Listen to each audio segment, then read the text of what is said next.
नमस्कार, मी एस.आर. पवार आणि माझ्या चॅनलचं नाव सुद्धा एस.आर. पवार हेच आहे। आणि आता आपण जे थंबनेल वाचलेलं आहे, जे फोटोवरती जे शब्द लिहिले आहेत ते जे वाचलेले आहेत, होय ते खरे आहेत आणि अतिशय धक्कादायक बातम्या सध्या समोर येताना दिसत आहे। बातमी अशी आहे की या नीट परीक्षेचं जे स्कॅम आहे ते देशात तर चालूच होतं, ते महाराष्ट्रातही आहे। महाराष्ट्रात सुरुवातीला लातूरचं नाव आलं, लातूरमधले काही लोक पकडले गेले आणि तुम्हाला माहित आहे की त्या लोकांकडे 14 किंवा 12 हॉल तिकीट्स ही किंवा ऍडमिट कार्ड्स ही विद्यार्थ्यांची मिळाली आणि त्यातील 12 पैकी तब्बल 7 विद्यार्थी हे बीड जिल्ह्यातील आहेत। हीच एक धक्कादायक बातमी आहे। दिवसभरच्या बातम्या सुरू होत्या की बीडचं काहीतरी कनेक्शन आहे, बीडमध्ये काहीतरी पथकं आलेले आहेत, त्यांच्या चौकशा सुरू आहेत, त्या लोकांच्या चौकशा सुरू आहेत आणि बीडचं कनेक्शन अशा अनेक बातम्या दिवसभर चालल्या। त्यातली आतली बातमी हीच आहे की बीडमधील 12 पैकी 7 विद्यार्थी हे बीडचे आहेत आणि त्या बीडच्या 7 विद्यार्थ्यांचे पालक यामध्ये समाविष्ट आहेत। ही फार धक्कादायक बातमी आहे, फार मोठी गोष्ट आहे आणि फार चुकीची गोष्ट आहे।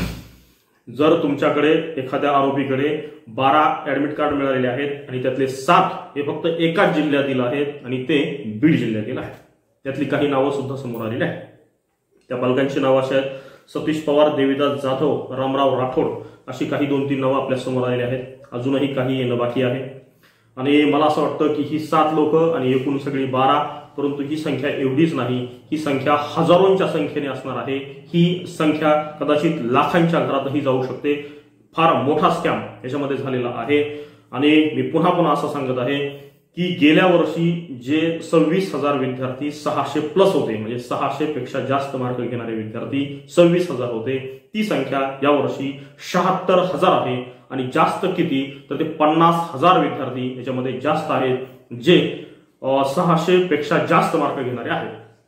याचा अर्थ सरळ असा होतो की जवळपास 50,000 विद्यार्थी यात बोगस पद्धतीने घुसलेले आहेत आणि त्याचबरोबर हेही आहे की असेही काही विद्यार्थी आहेत की ज्यांच्यापर्यंत ही प्रश्नपत्रिका पोहोचली होती, त्यातली उत्तरं पोहोचली होती, परंतु त्या विद्यार्थ्यांना नीटनेटकं तो पेपर सोडवता आला नाही आणि ती 600+ आली नाही किंवा चांगले मार्क घेऊ शकलेले नाही। तेही विद्यार्थी तितकेच किंवा त्याहीपेक्षा जास्त असू शकतात आणि एकूण हा संपूर्ण आकडा लाखांच्या घरात जाणार आहे। फार मोठा स्कॅम या देशाच्या इतिहासात आणि विद्यार्थ्या या शिक्षण क्षेत्राच्या इतिहासात अशा पद्धतीचा स्कॅम, इतका मोठा स्कॅम कधीही घडलेला नसेल, अशा पद्धतीचा स्कॅम घडलेला आहे। आता ही झाली बातमी, हे झालं थोडक्यात माहिती किंवा अपडेट्स, परंतु माझा प्रयत्न हा नेहमी बातमीच्या पलीकडचं विश्लेषण करण्याचा आहे। जेव्हा या स्कॅम मध्ये बीडचं नाव आलं तेव्हा खरं म्हणजे सगळ्या देशाचे किंवा सगळ्या महाराष्ट्राचं लक्ष पुन्हा एकदा बीडकडे आलं। बीडचं कनेक्शन म्हटलं की आतापर्यंत आपण अनेक स्कॅम बीडमधून घडताना बघितलेले आहे आणि बीडमधल्या लोकांचा त्याच्यामध्ये समावेश असलेला आपण बघितलेला आहे, थेट आरोप होताना बघितलेले आहेत किंवा जो मुख्य सूत्रधार आहे तो सुद्धा बीडमधूनच अनेक वेळा निष्पन्न झालेला आपण बघितलेला आहे। त्यामुळे आज जरी हे फक्त 7 विद्यार्थी आणि 7 विद्यार्थ्यांचे ऍडमिट कार्ड्स यामध्ये सापडलेले असतील आणि त्यांच्या पालकांची यात चौकशी होत असेल आणि त्यातील काही पालकांची नावं सुद्धा समोर आलेली जरी असली तरी सुद्धा ही संख्या एवढ्यावरती थांबणार नाही, हे मात्र निश्चित आहे।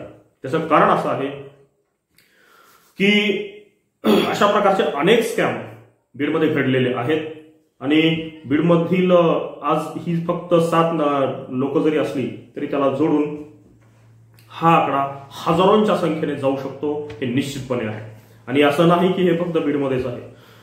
मला असं वाटतं की लातूरला जिथले मुलं शिकायला जातात, मग ते संपूर्ण मराठवाड्यातले असतील, पश्चिम महाराष्ट्रातल्या काही जिल्ह्यामधले असतील, जसं की अहमदनगर, त्याचबरोबर सोलापूर आहे पलीकडून, जे लातूरच्या जवळ किंवा अंतराने थोडंसं जवळ जिल्हे आहेत, त्यातल्या प्रत्येक जिल्ह्यामध्ये हे स्कॅम आहे, हे स्कॅम पोहोचलेलं आहे। तिथं प्रत्येक ठिकाणापर्यंत ही प्रश्नपत्रिका आणि त्याची उत्तरपत्रिका ही पोहोचलेली आहे।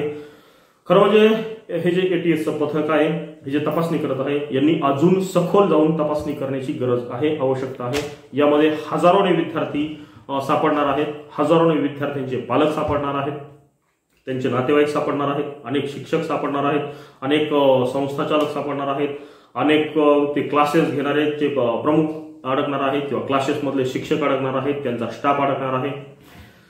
यातील हजारोंच्या संख्येने लोक बाहेर येणार आहेत. फक्त तपासणी खूप सखोल जाऊन करण्याची आवश्यकता आहे.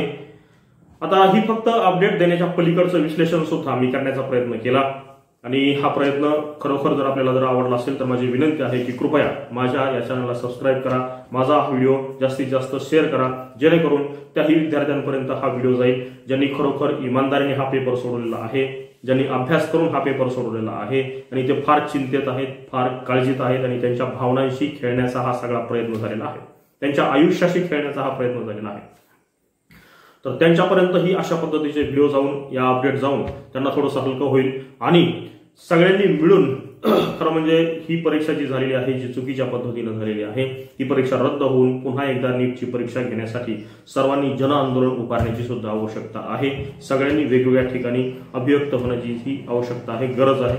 तेही आपण केलं पाहिजे आणि त्यामुळेच अशा जे व्हिडिओ आहेत ते जास्तीत जास्त शेअर करा, माझाही व्हिडिओ शेअर करा, एवढंच सांगतो आणि या ठिकाणी थांबतो. आभारी आहे.